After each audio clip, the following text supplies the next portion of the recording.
Morena, welcome back. I hope you had a lovely little snack or a drink or whatever you needed. Um, we are back into our next session. Our next speaker has been in UX for 13 years across 4 different countries. Sarah Goforth is currently a senior UX researcher at TradeMe, where she's working on UX strategy, ReOps, and empowering empathy at TradeMe for her fellow Kiwis. Fun fact, Sarah lives in a 1930s house made from a steamship. She has a three-legged dog called Trinity, and she can sing and dance in Irish. All amazing. I love that. Thank you so much, Sarah. Take it away. Gurv Magat, which is Irish for thank you, and Tina Kotur Katoa. As we heard, my name is Sarah Goforth. I'm honored to be able to share our journey full of ups and downs in establishing a practice of UX research with non-researchers. And this talk is for anyone who believes in the value of UX research and really wants to hear about how we're scaling this at TradeMe. And this is not a how-to talk. We're imperfect, and it has taken a lot more than me to make it happen. I'm just the lucky one that gets to keep the dream alive and share it with you today. So what's the big idea? Well, it's that streamlining the research process for your stakeholders as well as your researchers scales access to empathy and certainty much further. And I have to reshare my screen. So I apologize for that because I had already done it. Can you all see that now? Thumbs up. Thank you so much. Okay, so as I was saying, this is the big idea. It's that streamlining the research process for stakeholders as well as researchers scales access to empathy and certainty much further. But let's back up. What is research operations, or ReOps? Well, it provides the roles, tools, and processes needed to support researchers in delivering and scaling the impact of the craft across an organization. I had to practice that a lot. It's a bit of a mouthful. So I'm going to divvy it up a little for you. The purpose of providing the roles, tools, and processes is to streamline and ensure quality. After all, if you're using a script template, it saves time and the template can be made better. The next part, well, needed to support researchers, this one seems obvious, and we'll return to this. And on the third part, in delivering and scaling the impact of the craft across the organization. So this is the purpose of the whole thing, right? So in reality, if it doesn't deliver and scale the impact of the research, then it doesn't succeed. And this has been my experience at TradeMe. In this talk, I will argue that if we do this just for researchers, then we limit our potential in achieving this goal. But let's go back a ways and talk a bit more about the more commonly understood version of ReOps and why it's valuable in a little more detail. So this is the research operations framework, and there are 8 pillars or categories of activities, all of which are designed to enhance and streamline the practice of UX research. And researchers already have to contend with most of this while delivering research in an organization. And ReOps seeks to streamline research activities in an organization to prevent reinventing of process and inconsistencies. So basically, it makes research much easier to rinse and repeat. But doing it all can lead to UX being perceived as a bottleneck, which is a feeling many of you are familiar with. And if we don't do all the things, because we don't want to be a bottleneck, we again compromise on quality and impact. And not having an impact with your research really sucks as a researcher. Our users share their experiences, mistakes, and desires with us so that we can make the product and hopefully their experience better. So this feedback to me is taonga and should not be wasted.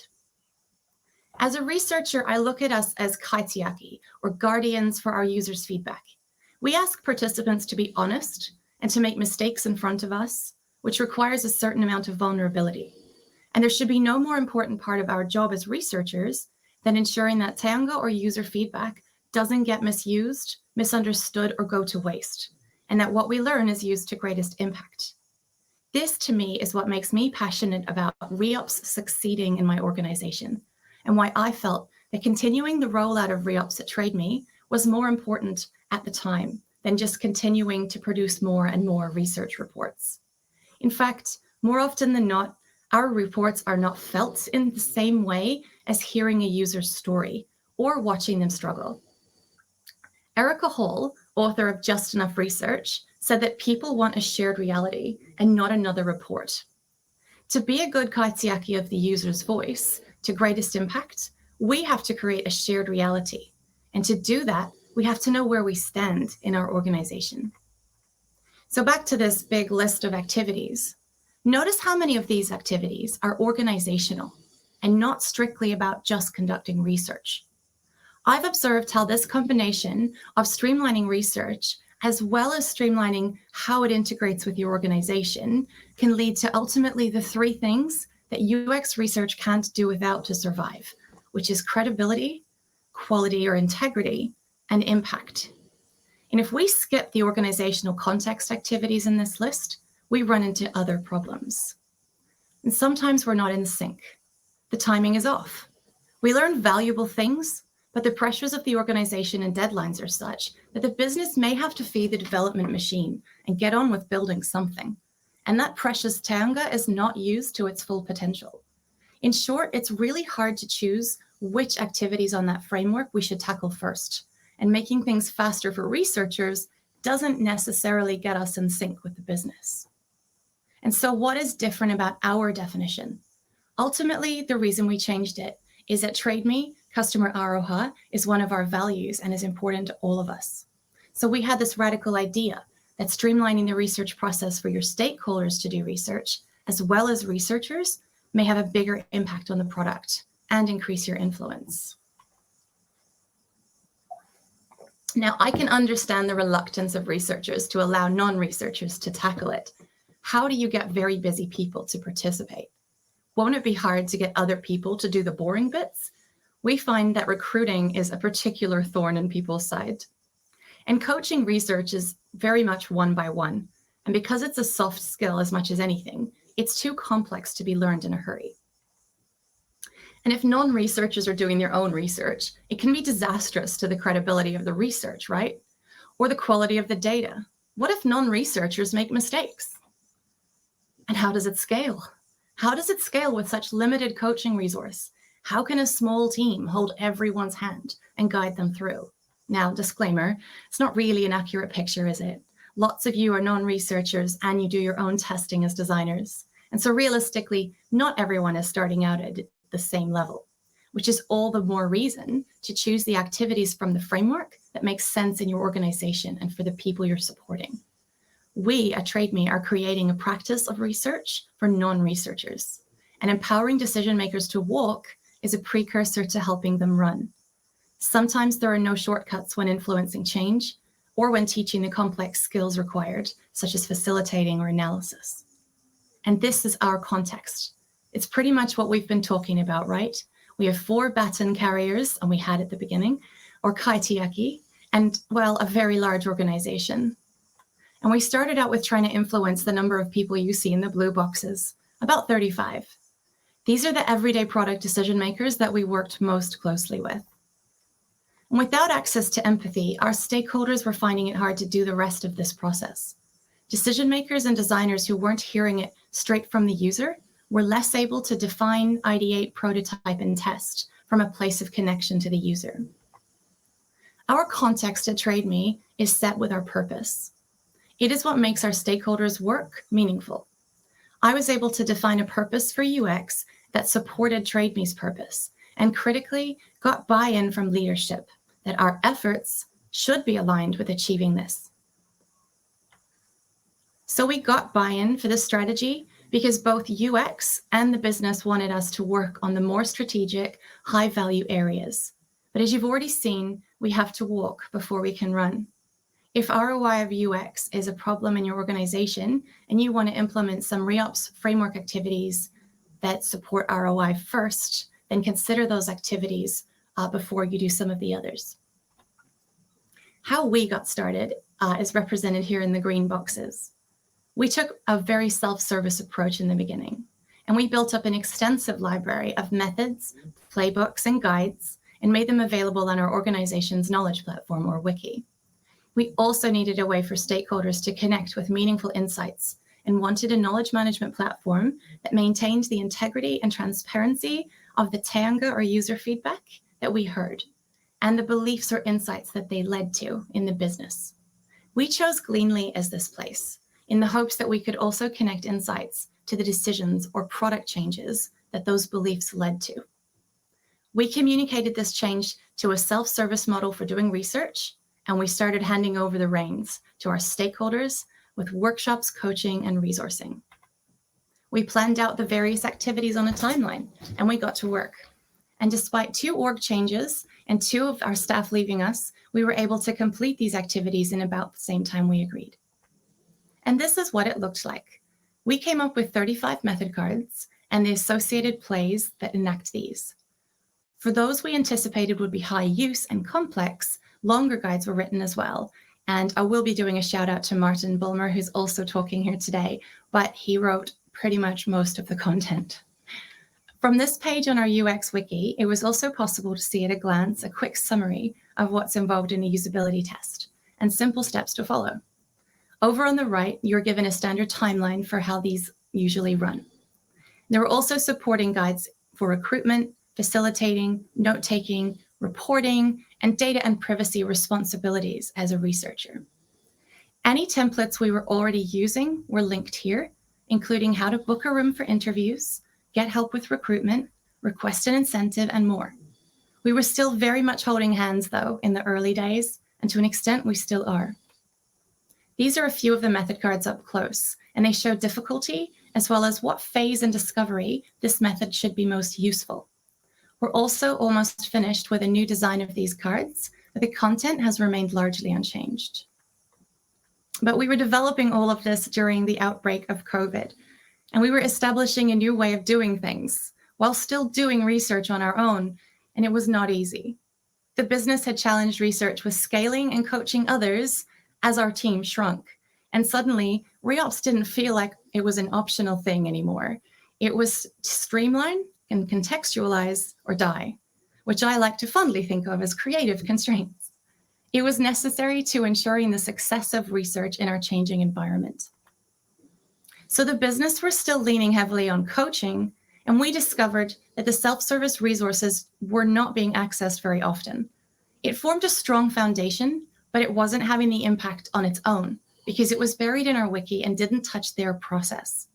So from the early days when I was moved to another side of the business, we had much higher demand and lower staffing. I was tackling buy-in and trying to understand pushback. And those are the additional areas we started to work on.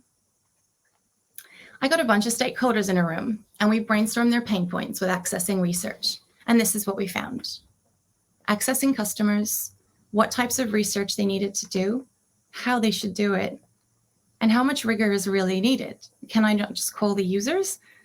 It was clear that they needed a way to do light touch customer contact that didn't have to be research. So we made it clear that research was to support objectives or decisions, and customer contact could be about empathy and connection, and even relationships in the case of smaller groups of business customers. And we've been taking the pulse, which has been instrumental in our credibility and in adapting the roles, tools, and processes. We set out to learn stakeholder attitudes to research and measure the scale and diversity of our impact in the organization. We've taken the pulse 3 times, and every time we have grown our participation and diversity of stakeholders. As anticipated, it was very much one-to-many. I wasn't doing research anymore, but I was scaling our impact, and I was fine with that. Research began to feel like a team sport with our stakeholders, and we were empowering empathy. I dove in where product and design planned discovery, including involvement in our experience and design visions, the places where product ideas are born and groomed, and connecting our insights to these wherever I could. In short, I became part of their team. Remember we worried about participation? This is an approximation of what doing your own research really means for their time.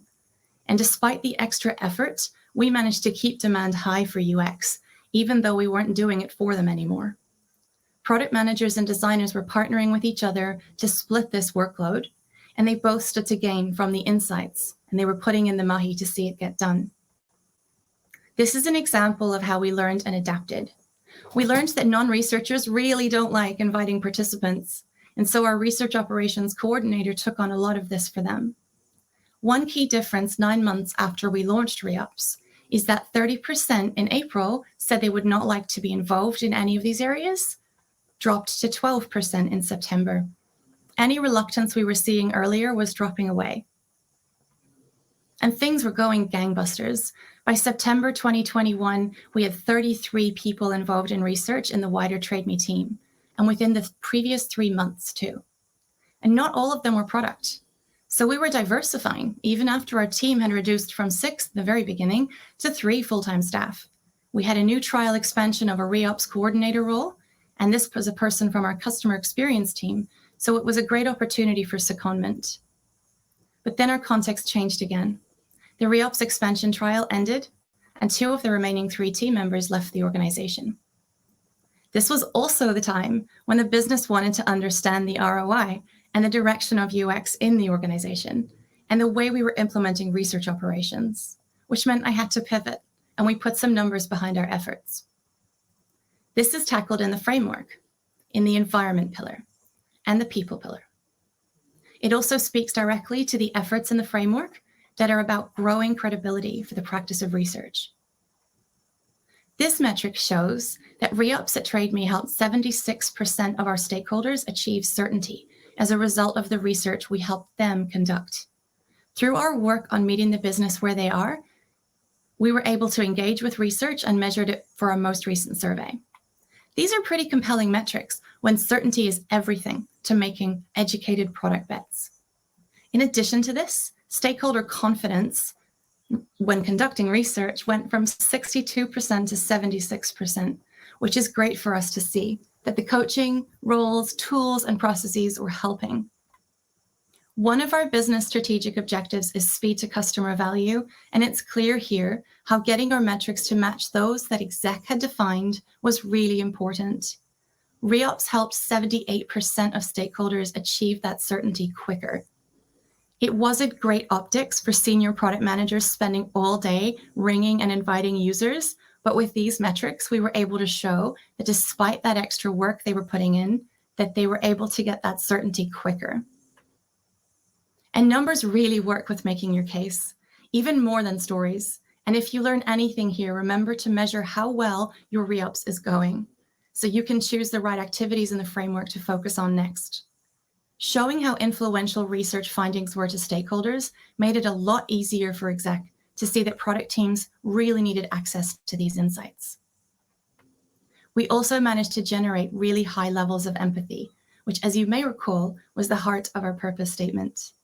We did this hand in hand with the business by defining access to empathy as a metric for success. So, by taking the 3 definition points for empathy and a set of agreement scales, we measured their sense of their ability to take the point of view of their participant, their ability to understand the feelings and actions of the participant, and to feel connected to their problems. After averaging out these agreement scales, we achieved consistently between 81 and 89 out of 100 normalized since ReOps has been implemented. And so for now, the future looks bright. We went from having just 1 researcher left at TradeMe at the end of last year to full approval of our new ReOps role and replacing both of the people that left. At last check, our progress looks like this, and we're continuing to tackle more activities, and some are even being iterated. And scale conquers a bottleneck every time. So far from being a bottleneck, product managers and designers are increasingly skilled and empowered to do their own research, which they hold much closer and longer than any of the reports we've provided.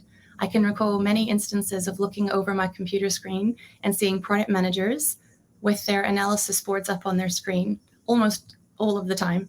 So that was, to me, a really good way of knowing how we were doing as a practice of non-researchers. This is a diagram that shows all the different layers of change in society. And the top 2 rows are the types of research and things we hope to empower stakeholders to measure. And we got our wish. So UX research is now strictly focused on the lower 4 areas. We do about 1 to 2 pieces of strategic research that has longitudinal value every quarter each. And that's directly tied to strategic priority. That means we have a total capacity now as a team of 4 to conduct 16 pieces of strategic research a year, and stakeholders are meeting all of their own tactical research needs. So here's what I've learned in a nutshell. ReOps needs to be measured for success and visible to leadership. We need to consider buy-in with stakeholders from the very beginning. And you only need a small subset of validation research guides to get the success before you iterate or grow these. And be prepared to put some time and effort into developing ReOps and doing less research while you do it. It is so worth it. And I just want to say thank you. I did say I wasn't in it alone, and I meant it. I should say thank you to Martin, George, and Lou for putting so much work in up front around getting ReOps at Trade Me off the ground. Laura, who did all of that and gave an earlier version of this talk with me at UX Auckland. And thank you to John, Billy, and Trade Me for their support. And to Kat, Clara, and Courtney for giving me hope for ReOps in the future. I'm happy to take any questions, or if we're out of time, I can hang out during the break at the ReOps table in our social lounge. Kia ora and ngā mihi. So I can go straight to the questions because I think I have a little bit of time, but I think... Yeah, we do actually have a bit of time if you want to answer a couple of the questions, and then from there we can have you respond to them in the social lounge as you mentioned. Yeah, thank you. So the first question from Abhishek has already been answered in how we define and measure impact. As I said, we used a survey. We have sent it out 3 times. The intention is to keep doing that as we grow and scale. The next question from David Oxenbridge. Hi, Sarah, how do you train non-researchers to understand ethnographic qualitative research and not indulge in leading questions? Yeah, we've had mixed results there. And it's also being mindful that, you need to go and observe the first couple of interviews to just help coach and guide. The goal is for their skills to grow as well as the data to have good quality. And we try to stick to mostly evaluative stuff. Irina, very interested to hear more about the tools you're using. Good question. I did have another slide that has all the tools, but we use Miro for a lot of sense making. We use Alchemer and SurveyMonkey. Alchemer because it's an easier survey tool to have more control as a researcher. And SurveyMonkey, we have about 8 accounts that are spread across the non-researchers. We're using Dovetail for transcripts and sort of tagging and sense making.